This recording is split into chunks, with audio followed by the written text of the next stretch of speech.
Actually मैं शुरू करने से पहले जो अब आज का जो विषय है विकास या विकसित दिल्ली और विकसित भारत, तो सबसे पहले तो मुझे लगता है कि हमें ये जानने की ज़रूरत है कि विकास कहते किसे हैं। आप विकास किसको मानते हैं?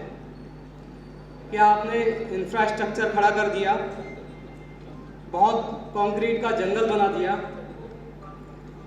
क्या ये विकास हो गया?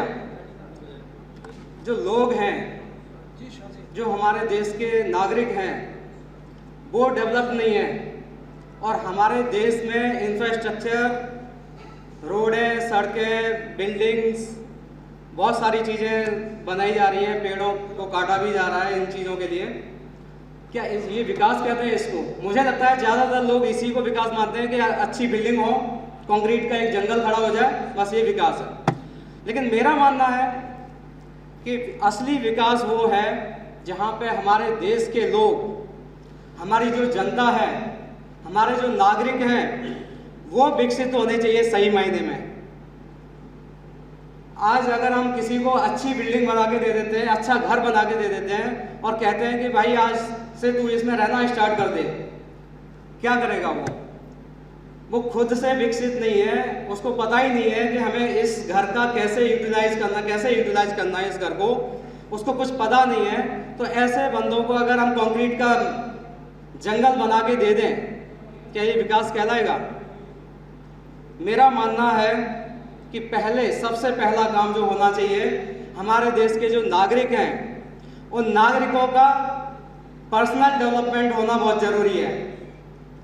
मान लो कि किसी बंदे को हमने 1 करोड़ रुपए उसको अवार्ड में दिए, और ऐसा हुआ भी है पीछे।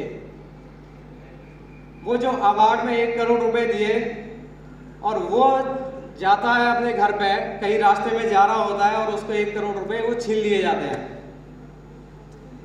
उसका रिएक्शन क्या होगा? मुझे लगता है कि वो अपनी छाती पीटेगा, रोएगा, कहेगा इतनी मुश्किल से तो मुझे 1 करोड़ रुपए मिले थे और वो 1 करोड़ रुपए मेरे चले गए, किसी ने छीन लिए, लूट लिए। अब वो क्यों रोएगा? वो क्योंकि उसका पर्सनल डेवलपमेंट नहीं है, उसने अपनी कोई वैल्यू नहीं बनाई है। जिसकी वैल्यू बनी होती है, जो बंदा एक मार्केट में खड़ा होता है और लोग उसकी पर्सनैलिटी देख के, उसकी बातों को देख के, उसकी जो स्किल्स हैं उसको देख के लोग जज करते हैं कि इस बंदे की वैल्यू क्या है। उस वैल्यू के आधार पर उस बंदे की कीमत आंकी जाती है। वो बंदा जिसका पर्सनल डेवलपमेंट होता है, वो उसमें किसी भी तरह का भय नहीं होता। 1 करोड़ रुपए गया है, वो खुश होगा, कहेगा 1 करोड़ तो गया है, मैं हूं ना जिंदा, मैं इस काबिल हूं कि मैं 1 करोड़ क्या, मैं 10 करोड़ कमा सकता हूं। तो ये जो चीजें हैं, इन पे कोई फोकस नहीं करता। केवल अगर विकास का मतलब समझते हैं तो केवल इंफ्रास्ट्रक्चर डेवलपमेंट, रोड डेवलपमेंट, जंगलों को काटो, अच्छे फर्नीचर बनाओ घर में, तो इस तरह की चीज़ों पे भरोसा करते हैं लोग। डेमोक्रेसी की जहाँ पे बात करते हैं, मेरा मानना है कि जो विकास की गति है, जो विकास करना है, तो उसमें राजनीति और इंडिविजुअल का डेवलपमेंट, व्यक्तिगत विकास, मैं व्यक्तित्व विकास को इसमें शामिल करूंगा, लेकिन मेरा पहला मानना है कि व्यक्तिगत विकास बहुत जरूरी है। हमारा राष्ट्र तभी विकसित कहलाएगा जब हमारे देश का प्रत्येक नागरिक विकसित होगा। अगर नागरिक विकसित नहीं है, अब किस किस क्षेत्र में विकसित होना चाहिए? मैंने जो नोट किया है वो 5 पॉइंट नोट किए हैं। एक तो पर्सनली जो व्यक्तित्व विकास है, उसका व्यक्तित्व विकास होना चाहिए, उसका एक चरित्र होना चाहिए। दूसरा, उसको शारीरिक रूप से विकसित होना चाहिए, मानसिक रूप से विकसित होना चाहिए, इसके अलावा आर्थिक रूप से भी विकसित होना चाहिए। लास्ट में अगर हम बात करें तो राजनीतिक रूप से भी विकसित होना चाहिए। क्योंकि हमारा देश जो है, हमारा देश क्या, किसी भी देश की अगर हम बात करें वो देश विकास की गति पे कितनी तेजी से आगे बढ़ता है, वो इस बात पे भी डिपेंड करता है कि उस देश की राजनीति कैसी है और उस देश की राजनीतिक विकास के रूप में जो वहाँ की पब्लिक है, पब्लिक कितनी विकसित है राजनीतिक रूप से। अब अगर मैं एग्जाम्पल लेके बात करूं, आज हमारे देश में लोकतंत्र है, लोग कहते हैं लोकतंत्र है, लेकिन मैं तो नहीं मानता कि लोकतंत्र है। लोकतंत्र को हाईजैक कर लिया गया है। अब किसने हाईजैक किया है? आप सब जानते हैं। ये राजनीतिक पार्टियां हैं, इन्होंने 3 चीजों का उपयोग करके हमारे लोकतंत्र को हाईजैक किया हुआ है।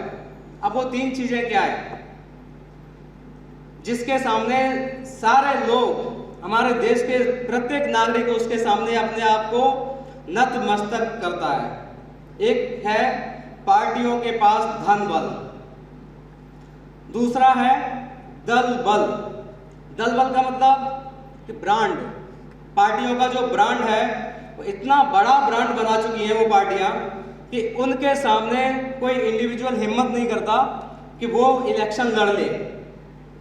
तीसरा एक है बाहुबल।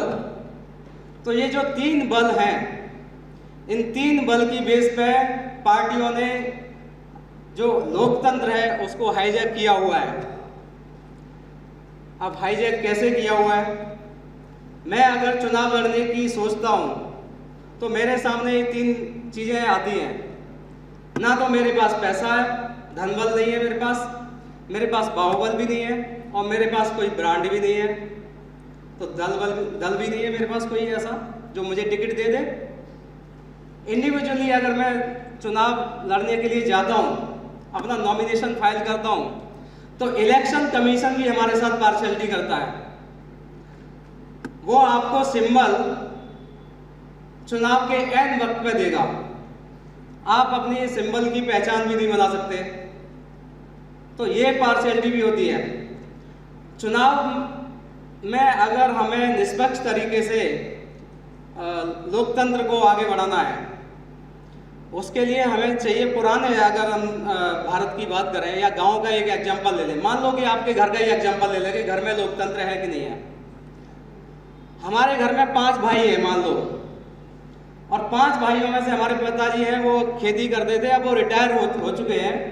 वो चाहते हैं कि अब किसी को दूसरे बंदे को घर में बागडोर दे दें कि वो जिम्मेदारी लेके इस घर को अब वो चलाएगा।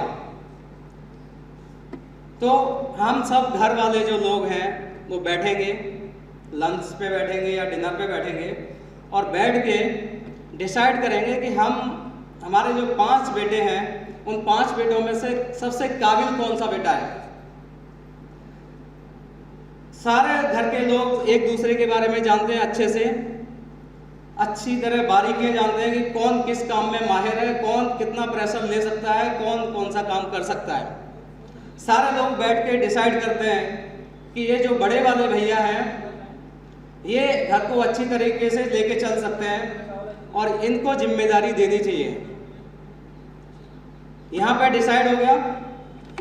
लेकिन हमारा जो पड़ोसी है वो आगे कहता है कि अरे नहीं, आपने तो ये गलत डिसीजन कर दिया, आपका जो छोटा बेटा है वो सबसे काबिल है, हमने देखा है उसको और हम कहते हैं कि ये बहुत अच्छा परफॉर्मेंस करेगा, आप इसको घर संभालने के लिए दीजिए। आप मान लोगे क्या आप पड़ोसी की बात मान लोगे और अपने बड़े बेटे को जो जिम्मेदारी देने का पूरा घर ने मन बनाया था आप उसको नकार दोगे? मुझे लगता है कि नहीं। आपने जो डिसीजन लिया, आपके घर वालों ने जो मिलकर डिसीजन लिया वो एकदम परफेक्ट लिया। आप अपने घर के जो मेंबर्स हैं उनके बारे में अच्छे से जानते हो और आप जानते हो कौन कितने अच्छे से काम कर सकता है।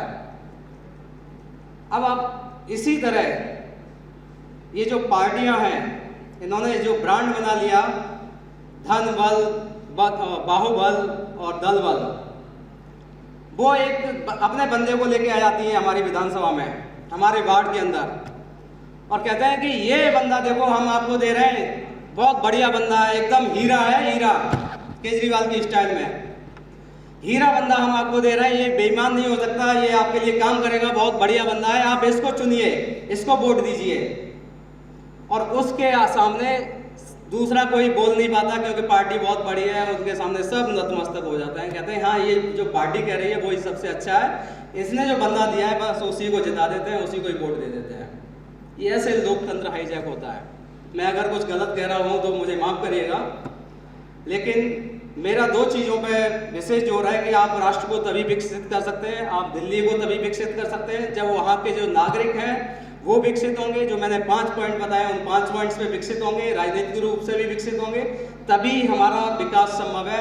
अन्यथा जैसा चलता आ रहा है वैसा ही चलता रहेगा और हम लोग ऐसे ही टाइम पास करते रहेंगे। तो बहुत बहुत धन्यवाद मुझे टाइम देने के लिए, सदन जी मुझे बुलाने के लिए बहुत बहुत धन्यवाद।